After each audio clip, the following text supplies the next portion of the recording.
震驚又難過，面根哥仲係去世咗。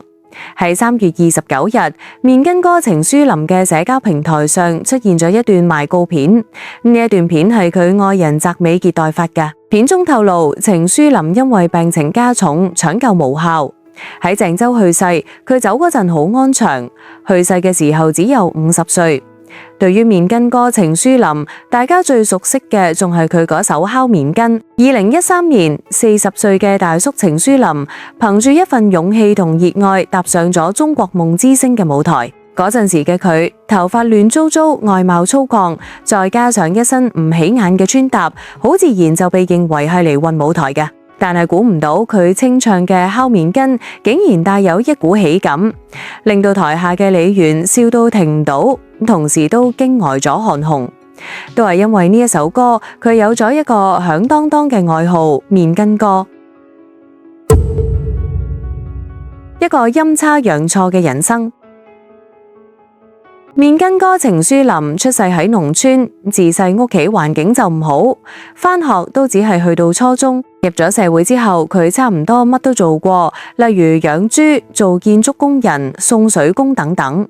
可以話底層人嘅苦佢都食過晒。再之後佢結婚咗，同老婆一共有咗5個細路，4仔1女。但係手頭緊嘅生活，再加上2個人性格唔啱，2009年佢哋離婚咗，個女跟咗阿媽，而佢就係帶住4個仔生活。呢之後，程書林就開始咗自己嘅追夢之旅，變成咗一個地地道道嘅流浪歌手。2013年係程書林拎到面根哥稱號嘅第1年，嗰陣時佢帶住自己嘅流浪兄弟一齊去參加節目，估唔到會受到關注，但係估唔到呢種堅持，程書林做咗8年，仲有一直做落去嘅諗法。而2018年應該係面根哥程書林嘅幸運年，嗰年佢被當做素材，活躍喺各種片入邊，最高嘅播放量超過5000萬。同時佢嘅生活都被網民挖出一個肯喺5平米嘅細屋入邊住，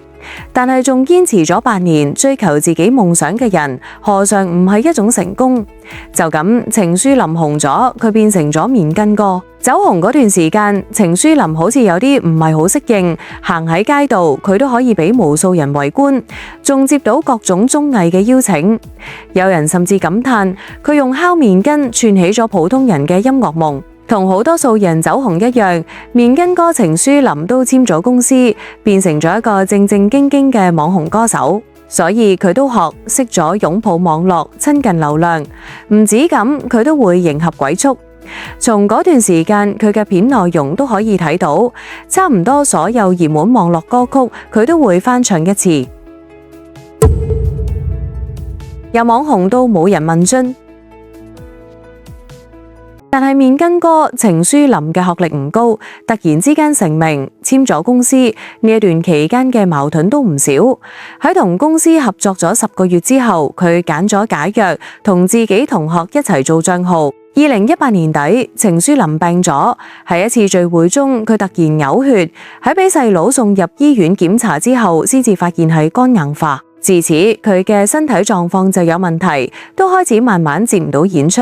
其實喺佢呢段期間係有同屋企人接觸過㗎，例如三仔程立喺程書林同公司簽約嗰陣，佢見到咗老豆最光鮮嘅時刻，仲有4女李代揾到老豆，令到佢開心唔少。當然，跟住佢嘅病，身邊嘅朋友都慢慢離開咗佢，而一直陪住佢嘅得2019年識佢嗰陣嘅愛人澤美傑。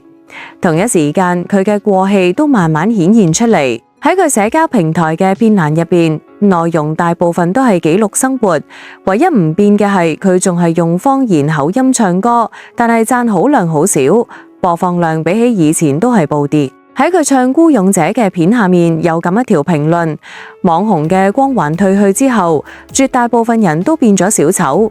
而程書林變咗自己，呢一個評價都算中肯。佢走紅嗰陣冇刻意去博人眼球，最後夢醒嗰陣，佢仲係揀咗自己一直熱愛嘅唱歌夢。自從網紅夢醒之後，程書林嘅生活慢慢變得平淡，同外界對佢嘅猜想唔同。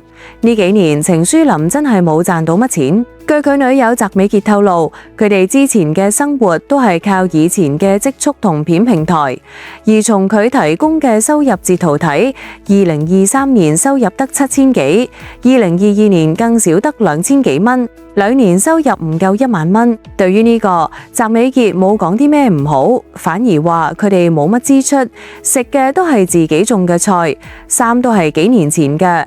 大部分錢都係用嚟睇程書林嘅病，不過都有網民估面根嫂講嘅唔準，反而係程書林主動喺社交平台晒出發票嚟幫女友澄清。當然都有人質疑面根嫂對面根哥嘅感情，但係一個早就過氣嘅網紅，仲要身患重病，如果唔係真愛，佢憑乜嘢可以唔離唔棄？而且喺面根哥去世之前晒出兩人嘅合照片。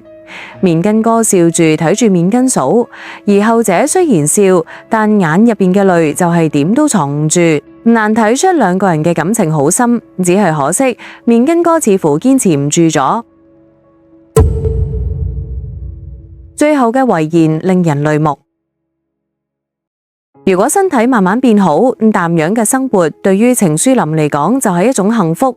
但係淡嘅如果並冇出現喺程書林身上。舊年6月，程書林喺屋企暈低，送去醫院之後，確診係肝癌末期，而要救佢，唯一嘅方法就係換肝。冇計嘅一家人，包括佢女友，都只能喺網上發起募捐，甚至佢個女都開咗直播，希望大家可以伸出援助之手。但係呢個行動，網民哋並唔理解，一個全網有800萬粉絲嘅網紅，點解對於200萬嘅治療費都拎唔出？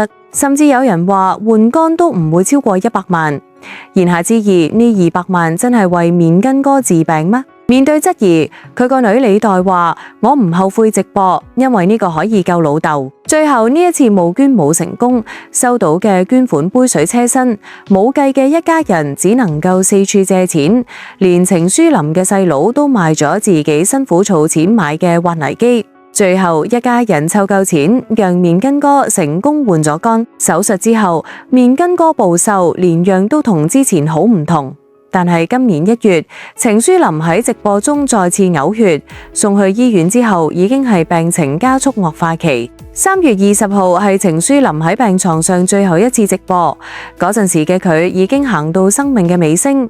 有網友心痛表示：五哥，你瘦到我認唔到你啦。對此，程書林冇介意啲咩，反而振作精神唱歌，仲同大家保證，如果有來生，我都仲想做歌手。其實類似嘅說話，佢喺舊年嘅訪問中都講過。成名之後壓力好大，幾乎瞓唔到覺。如果唔係得返幾日命，我仲想出歌。喺去世之前，程書林留低嘅遺言令人淚目。佢唔想搞鋪張嘅葬禮，希望將自己嘅積蓄捐俾窮困兒童。佢仲希望所有人都可以好好照顧自己身體，做好中意嘅事，對重要嘅人好啲，好好休息，準時食飯。回望程書林嘅一生，或者都可以叫做幸福。佢有錫佢嘅屋企人，有願意陪佢行落去嘅愛人，有佢中意嘅音樂，仲有一直鼓勵佢嘅網友。咁對於佢嚟講，呢啲就已經足夠。喺生命嘅最後一刻，佢從來冇放棄過自己所熱愛嘅一切，永遠都用開朗樂觀嘅態度去迎接佢哋。褪去光環，佢變成咗一個真正嘅歌。願佢一路好走，喺另一個世界都可以有佢所熱愛嘅一切。